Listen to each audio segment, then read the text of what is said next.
This video contains content that is inappropriate for children and everyone else, such as copious swearing and abundant owl-related sexual references. Turn back now if you value your sanity. Watership Down's legacy is weird to me. Like, sure, the story isn't all cutesy bunny rabbits wisecracking their way to friendship, but for some reason it seems to be remembered as a much darker tale than it actually was. And I like to blame the film adaptation for this. The Watership Down animated movie is fondly revered for being an unexpectedly gory affair that a lot of kids were traumatized by back in the day. There's nothing in the Watership Down movie that didn't happen in the book in some form, more or less, but what you have to remember is that not having the visible images of bloody rabbits kinda softens the impact of it all by comparison. There was also a lot of non-bloody stuff present in the book that just got cut, chiefly the additional tales of Prince El Arira, which were actually my favourite parts. I feel like the way Watership Down was remembered ended up being more important than Watership Down's actual storytelling merits when it came to inspiring later works in the animal xenofiction genre. Watership Down, and also The Wind in the Willows, are probably the most well-known and influential contemporary Western animal xenofiction stories, and they inspired many works down the line including the Warriors series, the Redwall series, the Ultimate Dragon saga, the Guardians of Gahul, and also our story of interest, the Ancient Solitary Reign, amongst many others. Probably. Of the works in this genre that I have read, I can't help but notice that many of these pieces go out of their way to be, I'm gonna say, unnecessarily dark. Sure, on the other end of the spectrum you have insultingly mundane and sterilized children's affairs, which is inevitable if only because, they're made to sell shit to children. But for whatever reason, the stuff that's more aimed towards older children and teenagers seems to be trying to overcorrect this problem. Redwall books such as Triss feature some pretty cruel methods of torture, and one character gets his tail and then his head cut off. Fans of the Warriors series will probably note the 9 simultaneous deaths of Tiger Star as one of the more gruesome parts of those books, and, of course, Dragon Storm has a rape in it for some reason. Now, Watership Down the book had its pretty disturbing moments, but the overall story was that of a struggle for existence. Most of the rabbit characters are surviving in some way or another. For example, there's a cult-like warren of semi-domesticated rabbits who routinely let members of their own community fall into snare traps so that humans will continue to provide them with food. It's pretty grim, but it feeds into the themes of struggle and survival. These rabbits are so fragile that they'll more or less resort to anything, even sacrificing individual rabbits in order to keep their community alive. Resisting the descent into this morbid existence is a part of the struggle of the heroes. Also, the tales that the rabbits share of the folk hero Prince El Arira helps to illustrate that even rabbits think of themselves as feeble prey animals living out an existence that was literally cursed by God, never to thrive, but merely surviving through cunning, deception, and cowardice. Their greatest folk hero is a liar and a thief who overcomes stronger and smarter foes by being deceitful and manipulative. The fact that the characters are rabbits is integral to this theme. Rabbits are very fragile creatures, and they have a lot of predators. The reason why they breed so efficiently is because the majority of them will die before reproducing. In a story about a struggle for existence against an overpowering world,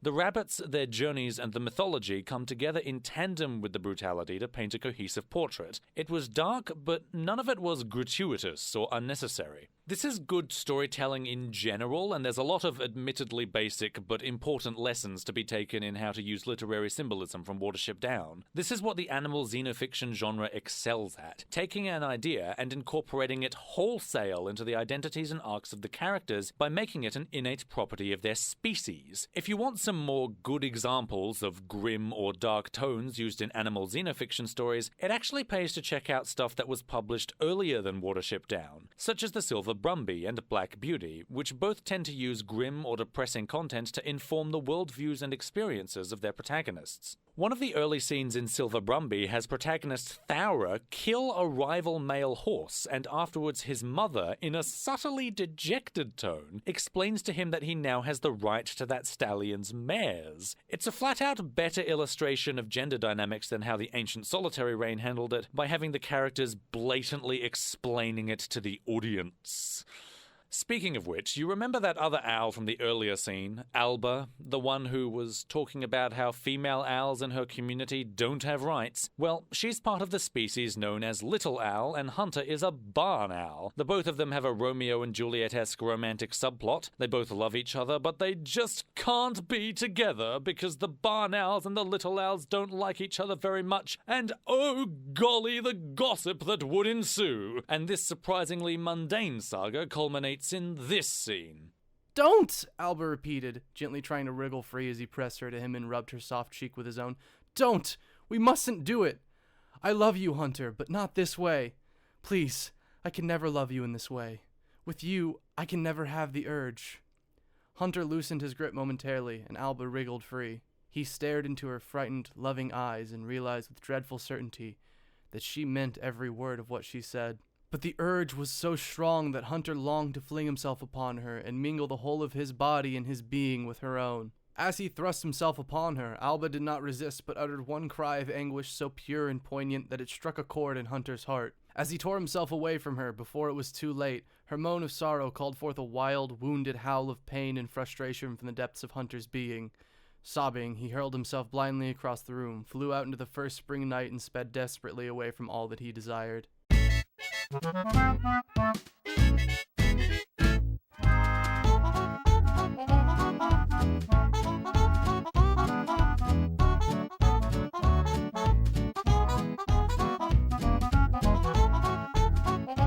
Hunter pieces out after, and I can't believe I'm saying this, stopping himself from raping Alba? He then meets up and talks with some irrelevant character, I don't remember. It was probably Quaver or Yola or something. I'm too lazy to go and check. And then he goes to meet Alba in the Little Owl territory, but when he arrives, he witnesses a human shoot two owls, one of whom turns out to be Alba, and we get this exchange. Hi, Hunter, she said, in a voice so faint and husky that he could hardly hear it. I guess I knew you'd come and get me. I love you, too. You know that, don't you? I love you, and I always will. Hush, said Hunter, stroking her one unhurt wing with his. Hush now. Don't tire yourself. Keep all your strengths for going well. I mated with Renato, Alba said, her eyes glazing over once again with pain. I knew you'd want to come and get me, so I did for your sake. I mated with Renato, and I would have had his fledglings when the oak and maple blossomed in late spring. I did it for you, Hunter, to make it easy for you to be free.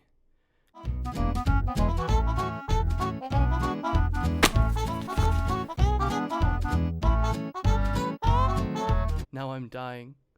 Poor born again is already dead, and no fledglings of mine will ever see the sunrise or the silver moonlight on the lake. Promise me one thing, she whispered huskily as the last light in her eyes began to fade. You are the nicest owl I ever met. Don't change. For my sake, please try to stay the same. Ugh. This owl is surprisingly eloquent, given the fact that she's just been fatally shot. There's a lot of redundancy in this passage, which sticks out a lot more because the character speaking it is dying and, is in terrible pain and doesn't have much time to say what they have to say. Do you really need to specify that the fledglings are going to be had when the oak and maple blossom in late spring? If you had just said, I mated with Renato, then we'd just assume that you were going to produce offspring. You don't exactly have access to contraceptives. Now, it's not unreasonable or unrealistic for Alba to forgive Hunter and continue loving him, but the detail that kills Alba's entire character is this. I did it for your sake.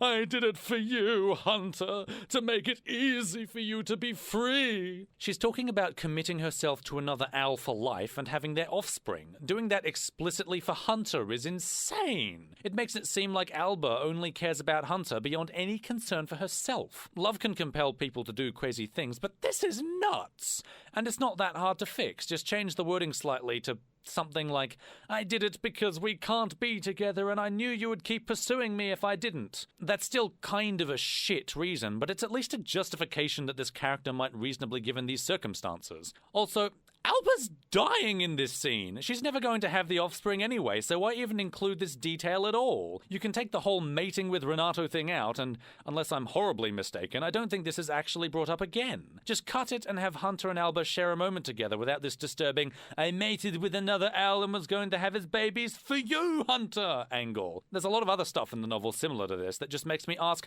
why would you include this? So after Alba dies, there's this stupid thing going on in the owl communities. It's a territory dispute, and I think it's supposed to be an allegory for the conflict between Israel and Palestine. Hunter leaves the owl communities to go on a fishing trip or whatever, and then gets captured by humans. The story skips ahead a long time, and the narration breaks away from Hunter's perspective for a while, which I think in this case was a mistake. Up until this point, the story seems to be written unobjectively and from Hunter's perspective, so breaking away from Hunter's perspective to tell the reader of things that Hunter never could have witnessed kinda defeats that. It also skips over Hunter's meeting with and commitment to an owl named Holly, who at this point in the story where Hunter has disappeared is, for all intents and purposes, Hunter's new girlfriend now. She's here to play the faithful waiting maiden who is desperately pining at the moon for Hunter's return. We find out all of this after Hunter has gone missing, which is just shit storytelling. Hunter, meanwhile, is brought to a lab and put in a cage with an owl who is a little bit off his hinges. They start talking about mating and the urge, because of course they fucking do, and this new character named Humanoid mentions that he failed to copulate with several female owls who were put into his cage with him. This prompts this passage. What on earth did he mean by something more than that? Had he had some sort of accident or sickness, or... And Hunter felt a sudden rush of panic at the thought. Or... Oh, dreadful to conjecture, was he like Bardic and certain other owls he had heard, for who some reason preferred male partners and could not mate with owls of the other sex? By some irony of fate, had he been shut up in a cell with one of those?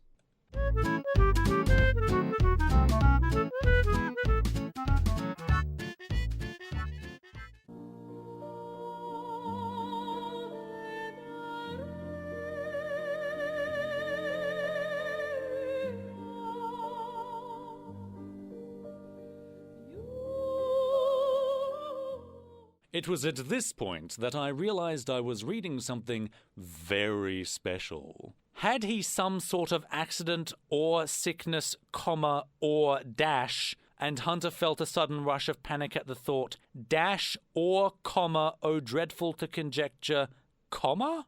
Hold on, let's go back to Martin Hock's Goodreads page. Hock studies at the Royal Academy of Dramatic Art. That's in London. He has worked in the Norwegian Merchant Navy, has taught English, has translated, and has worked as senior language consultant to European companies. Was he like Bardic? Bardic is this, I'm not kidding, gay owl who spends all of his time writing poetry. And certain other owls he had heard of who for some reason preferred male partners and could not mate with owls of the other sex. Alright, here's how to shorten this. Hunter felt a sudden rush of panic at the thought. Perhaps this owl wanted to mate with males instead. This is still a clunky sentence, though, and it's circumstances like this where shorthand tends to shine. What Hock should have done if he wanted to talk about homosexuality is invent a term for the owls to use as shorthand. As it stands, he's decided that the owls aren't going to use words like homosexual or gay, and fair enough, but if you've locked yourself out of using brief terms like these for stylistic reasons, then the most concise way that your narrator and characters can refer to gay owls is owls who want to mate with their own sex. And this is actually the reason why we use shorthand. Like, call them hens or something, which actually by itself would briefly communicate what the community thinks about their lifestyle. I just came up with that idea on the spot, but it gets Martin Hock's intention across better than Hock managed and completely bypasses this problem of describing individual details in this overly verbose, redundant manner. Also, I don't understand why this situation would be an irony of fate. I mean, maybe I forgot about some earlier bit in the story where Hunter disparaged Bardic for being gay or whatever. I tried to find it, but I couldn't. Maybe Hock meant to write Twist of Fate? I don't know at this point, man. I don't fucking know. That's when I first found out that I could never lead a normal life. What do you mean? Asked Hunter, looking very puzzled. I got the urge, said Humanoid. The urge? Asked Hunter. Why, was there a female barn owl passing by? No. I got the urge for this Human female. I called to her. She looked up to the tree where I was sitting and answered back. But you can't feel the urge for female humans, said Hunter, who found this story quite unbelievable and also most offensive. It's impossible, he said, rejecting the whole concept. You can't feel the urge for anyone but a female of your species. Can't you? Then how do you explain your feelings for that little immigrant? And what about those males who feel the urge for owls of their own sex? I suppose that up to now you suspected that I was one of those? That's different, Hunter said. At least little Alba was an owl, and however unnatural it may seem for male owls to fancy one another, it's been going on for centuries. But a female human? I simply don't believe it. It's like telling me you felt the urge for a crow, a kestrel, or a fox. It was the urge, all right, said Humanoid, who seemed to be taking some sort of perverse satisfaction in telling Hunter this lewd and most disgusting story.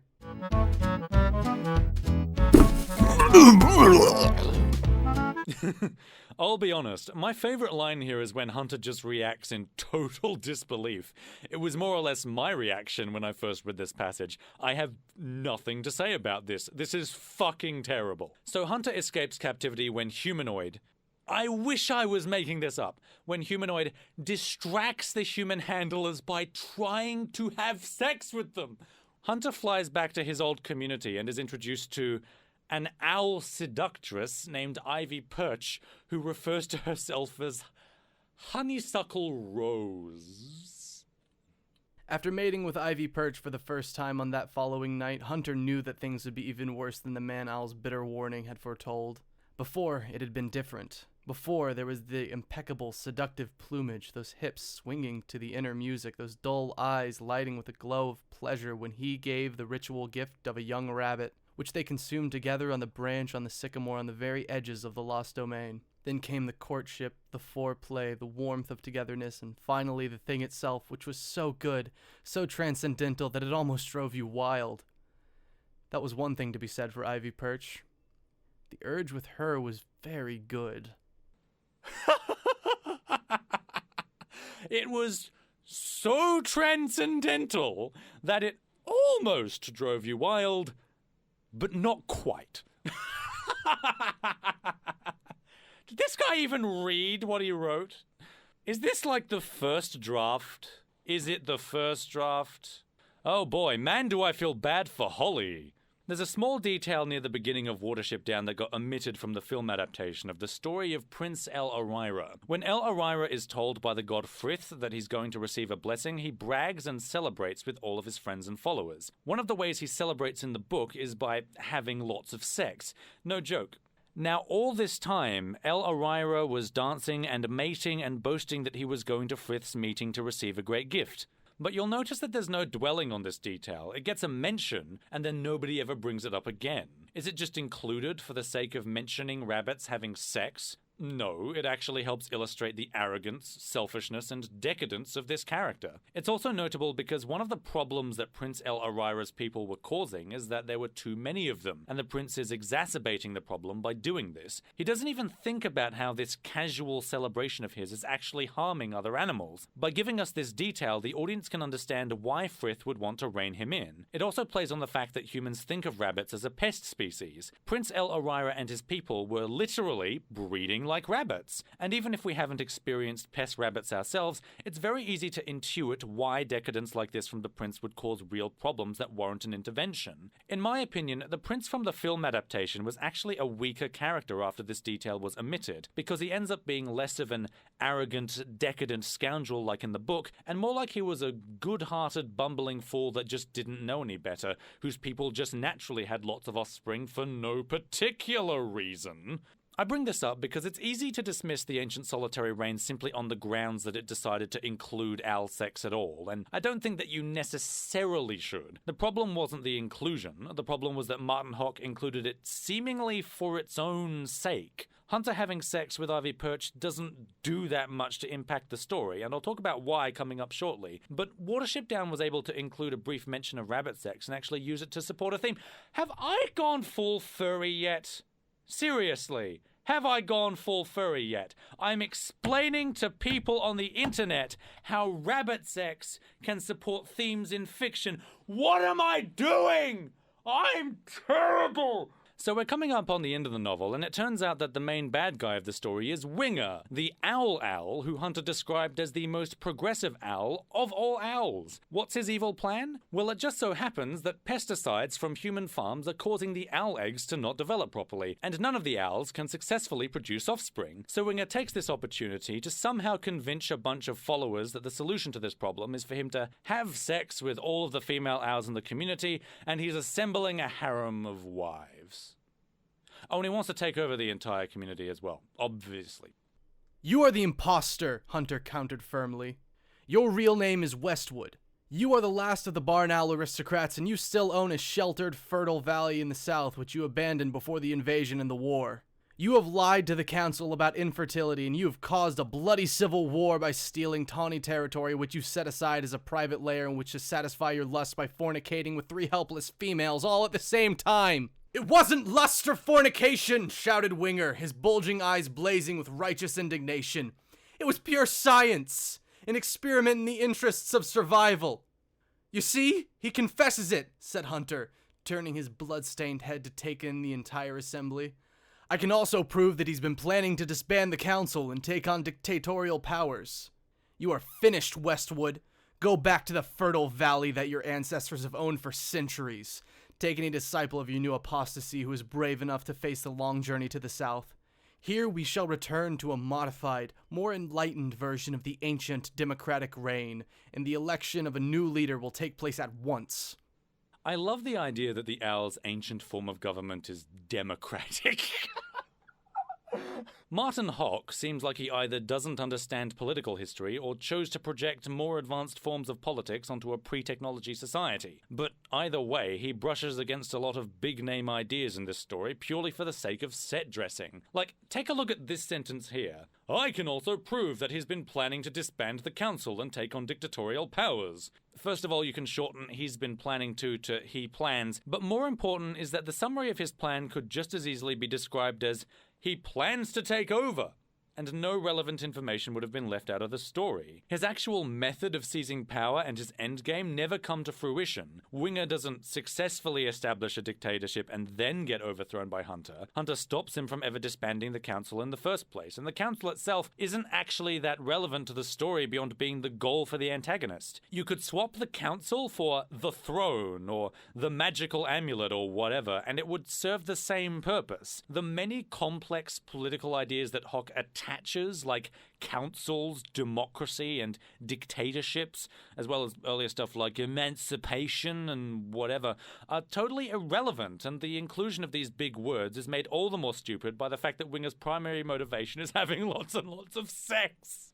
Even when Hawk has a decent idea for a conflict, he ruins it with this pretentious use of profound terms. Stuff like territorial disputes causing a bloody conflict is a good story beat for actual territorial animals, but referring to it as a civil war is overstating it. Making Winger seem like more of a dick because he's had an easy or comfortable life is fine, but attaching the word aristocrat to him implies the existence of a power structure that the novel hasn't taken the time to illustrate and otherwise cannot simply be assumed to exist in a community this small and primitive. If Hawk had written the same story minus the big words and abundant sexual references, it actually might be fine. So yes, Hunter exposes Winger as the fraud he is using his knowledge of humans acquired from Humanoid, and there's this battle where Ivy Perch dies, which means Hunter doesn't have to suffer any consequences for cheating on his girlfriend.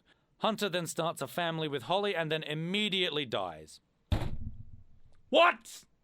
Hunter dying almost immediately after his chicks are born is emblematic of just how atrociously the sex and relationships are handled in this story. Like, even if the characters were humans instead of owls, the sex and relationships and all that crap, that would still be terrible. The story seems to want to treat Hunter's sexual development as a normal pubescent exploration of sex, but Hunter does terrible things in this novel, from almost raping Alba to cheating on his girlfriend, and in both cases, any conflict that might arise from either of those actions are resolved by Alba and Ivy Perch both dying.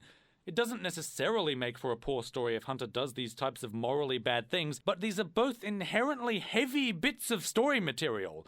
They should have a massive consequence, not just for Hunter's character and the characters of Alba and Ivy Perch and Holly and so on, but also for the story beats that follow, and they don't.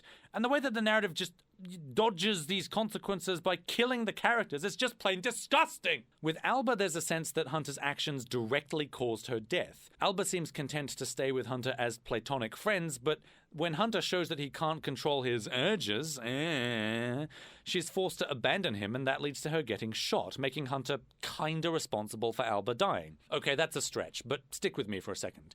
The problem is that Alba's death isn't a natural or thematic consequence of Hunter's actions. After Hunter dies, there's some stupid narration, and then Hunter says like an owl obituary, and both imply that the cause of the whole tragedy is that owls are just too racist.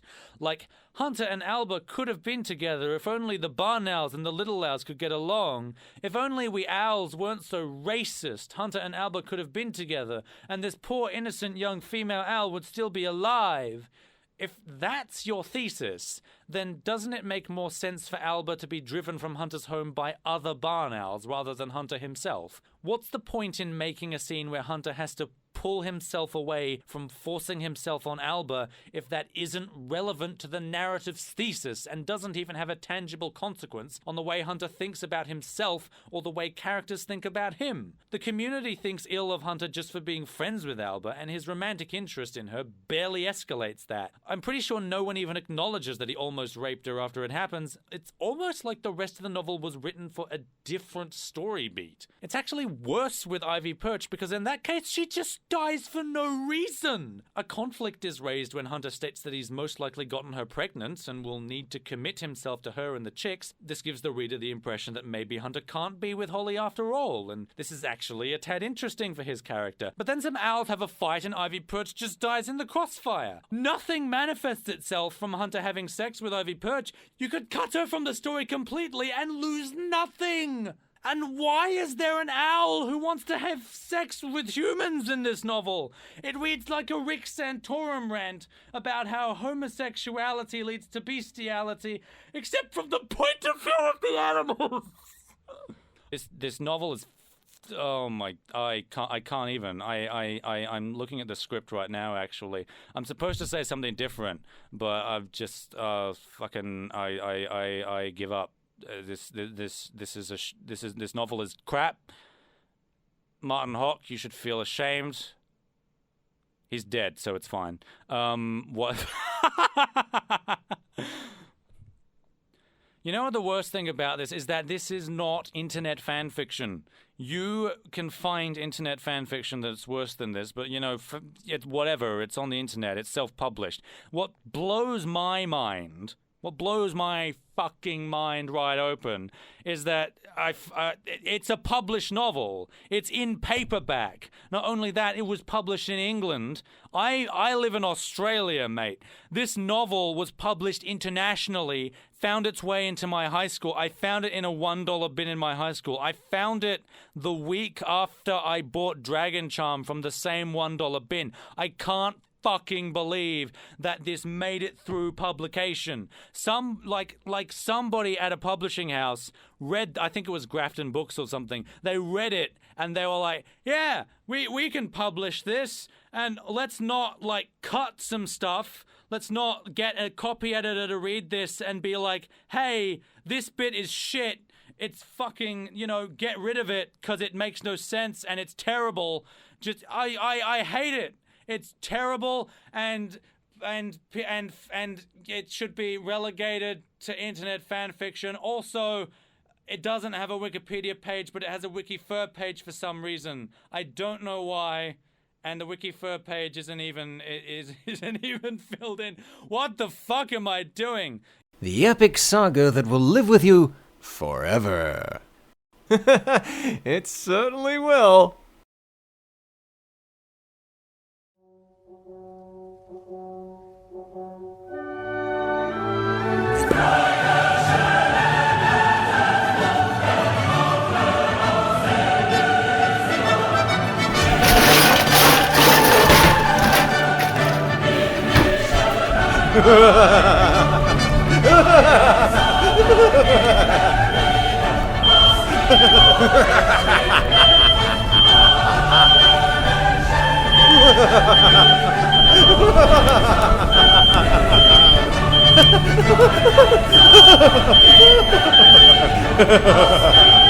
You know, I take everything back. This book is fucking hilarious. Read it, track it down, get it, you'll love it. It's a great time. Hey there, congratulations on making it to the end. This got a bit weird, to say the least. If you'd like to see more of this madness, subscribe to the channel. If you want to see the channel improve with more frequent uploads, better art, and other goodness, please consider donating to the Patreon. If you can't, we'd still appreciate it if you liked, favorited, and shared the video around. Hope you enjoyed it, and thanks for watching.